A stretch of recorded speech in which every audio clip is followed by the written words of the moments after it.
In this video, I'm going to show you how to create an Ant-Man effect with your toy photos.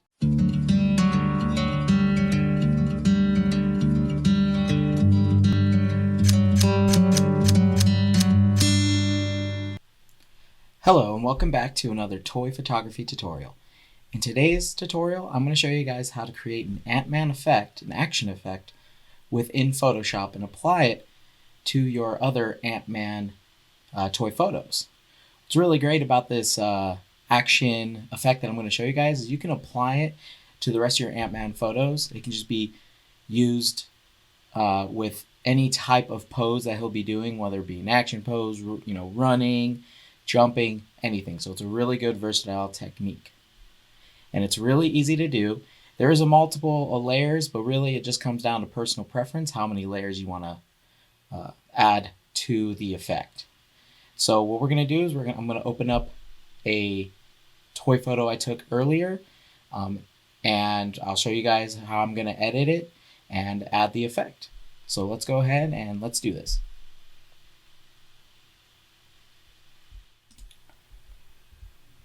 Okay, so here we are. This is the Ant-Man photo that I took.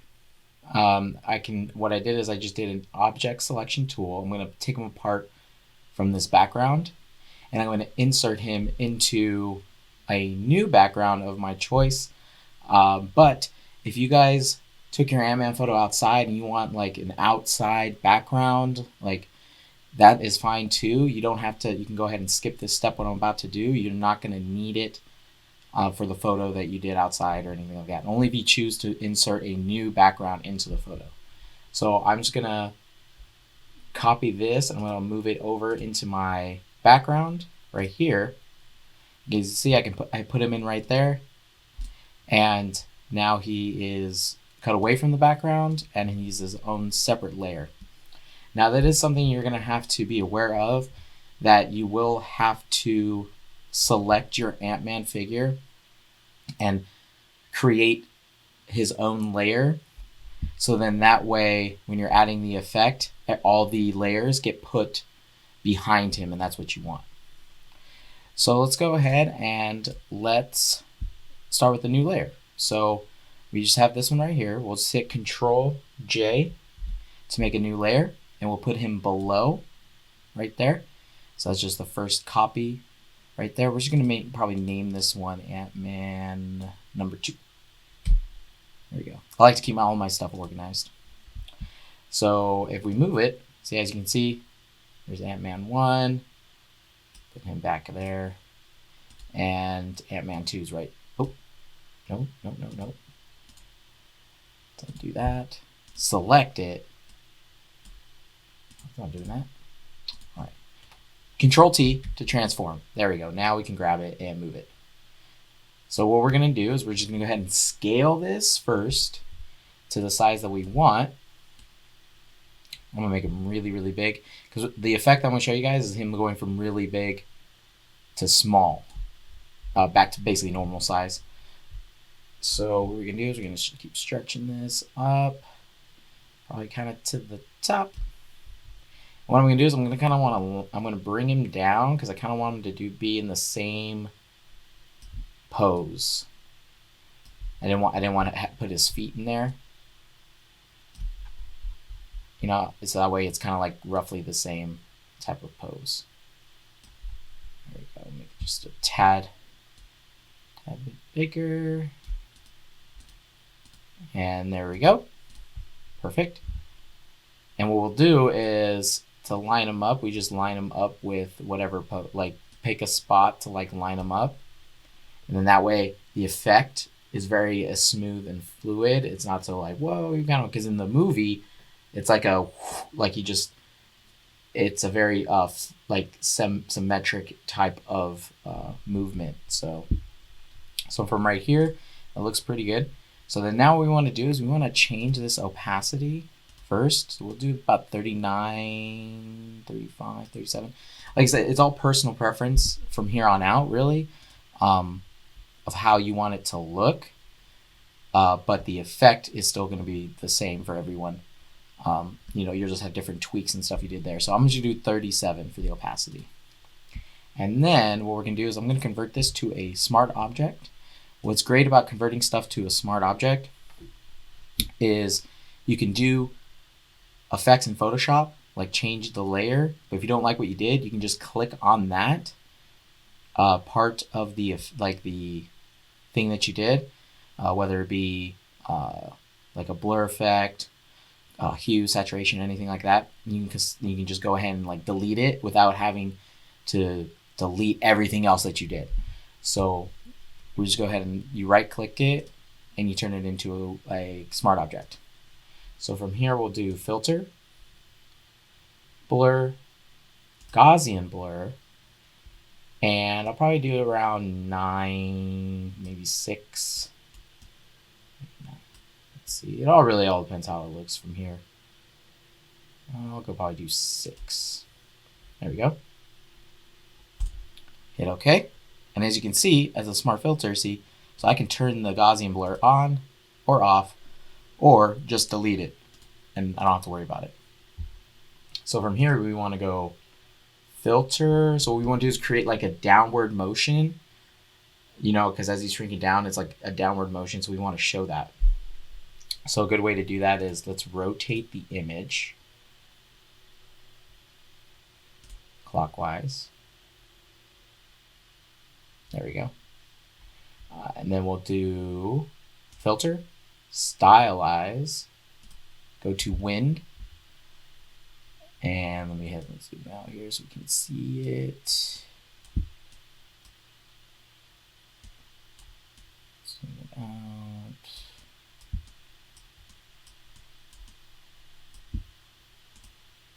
I'll probably do blast.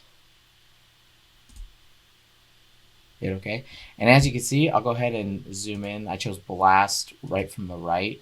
See, if you come back, see, I can select it right on the wind, and I can show you guys. So I selected blast, and then from the right, so it's coming down this way. And we'll go ahead, just do that. Let's rotate it back, and then I'll show you guys what that did.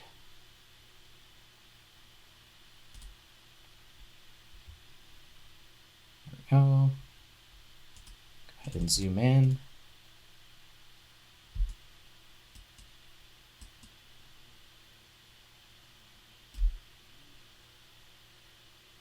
Okay, it didn't do what I want to do. Okay, I think I will have to not make it a smart object. It's supposed to go down,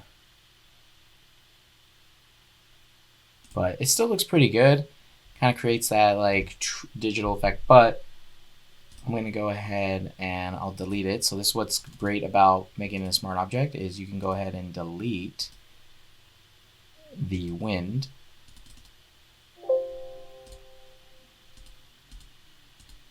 Smart filters.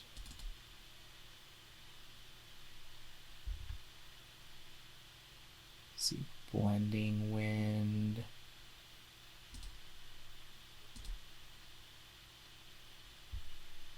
See if I can rotate this again.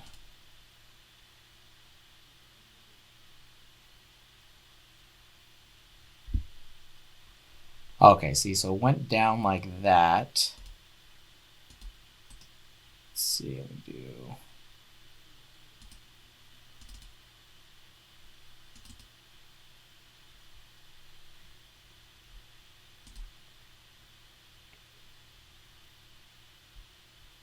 There we go. Now we will rotate it.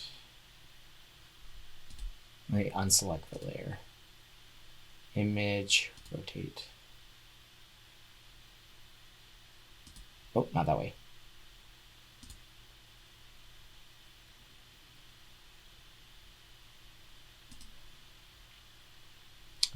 Okay, so this wind thing is not working out. Come on.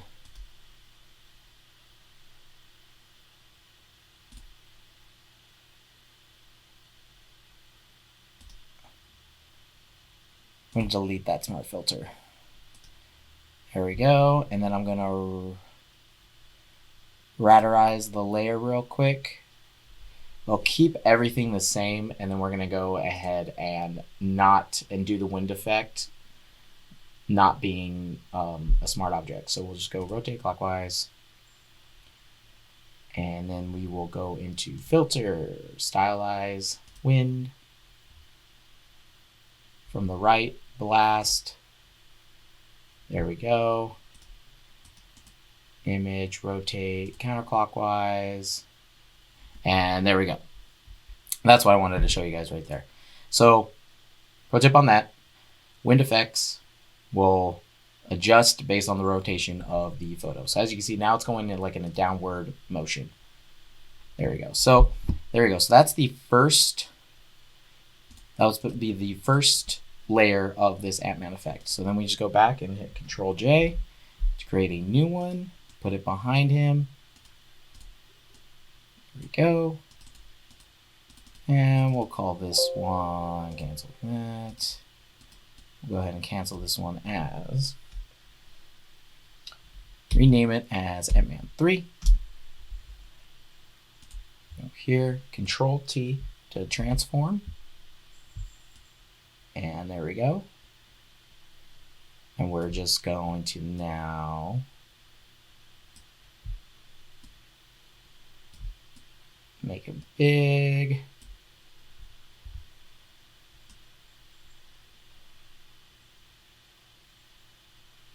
Just line them up with the rest of the fists, make them a little bit bigger. Move them down. Like right there. That looks pretty good right there.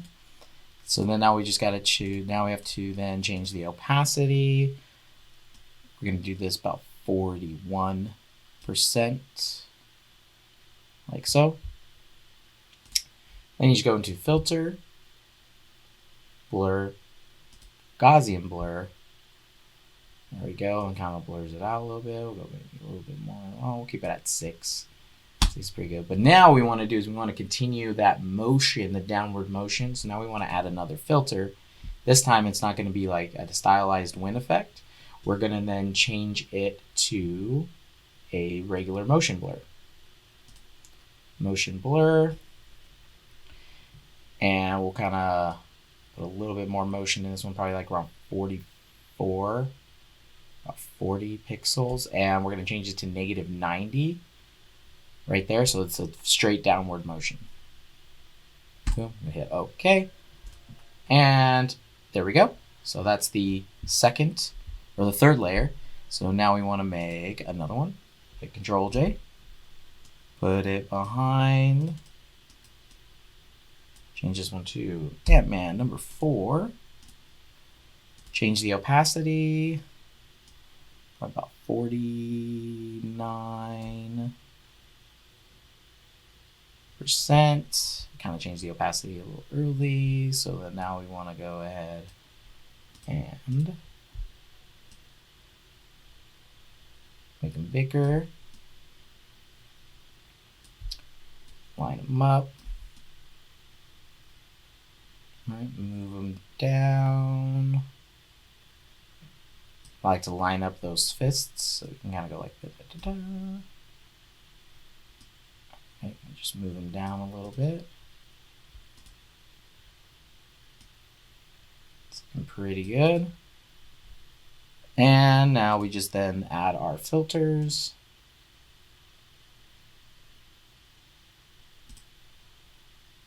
Gaussian blur.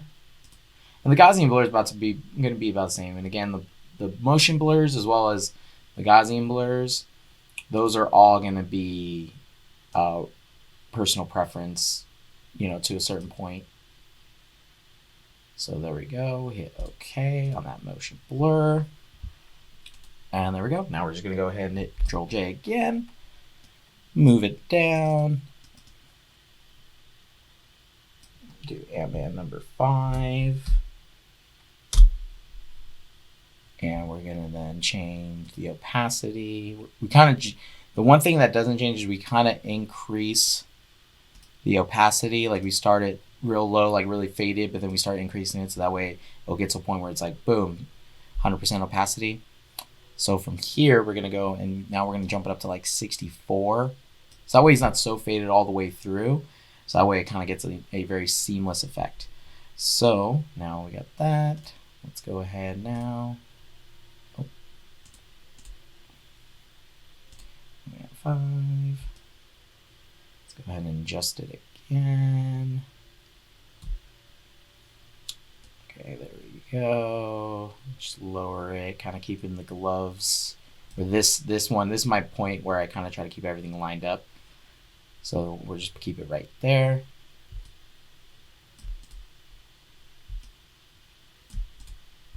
Cool. And then now we want to do the blur, Gaussian blur, 6. And now we want to do blur, motion blur, and we'll probably keep it around 19 from here on out. And there you go, all set there. Go ahead and Control J again, copy, move it down. That way, because we want to move all these layers behind, so that way it's all behind him, not in front of him. So then we just change it to Ant-Man number 6. Just keep everything that, and then change the opacity to 66. Let's see if that looks good. Yeah, it looks pretty good. So we'll go ahead.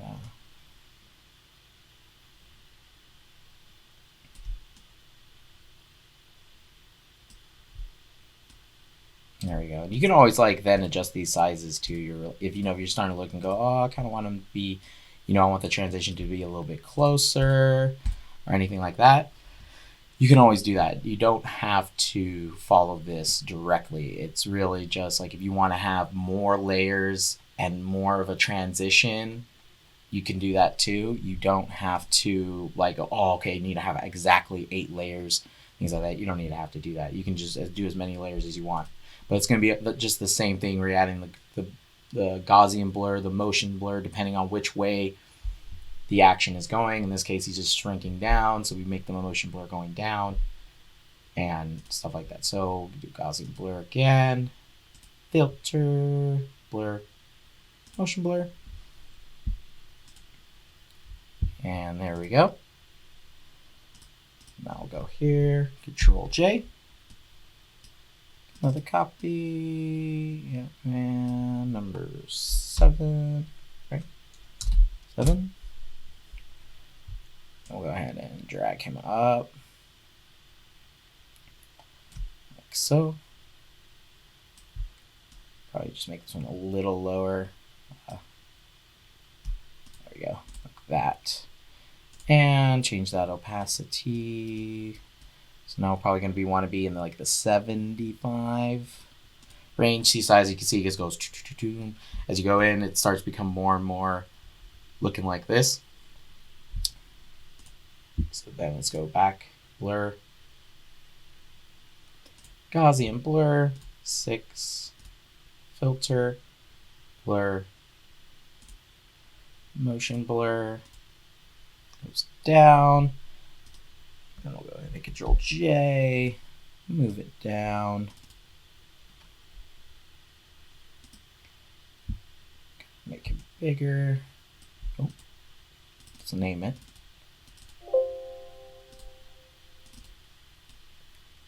So here, name it number 8. Yeah. Right. Go. And the way to adjust these without stretching your pixels is you hold shift. Forgot to say that before. Hold shift while you're adjusting, and then that way it keeps everything the same ratio. It's not like stretching pixels, so that way his body looks the same on every layer. Alright, so there we go. We'll go like that. Do this opacity about 79. Perfect. And then we go to filter,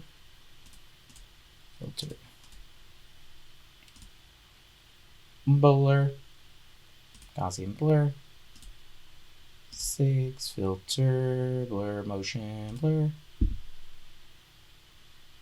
There you go, -90. Just want that direction. And I think one more should about do it. Number 9.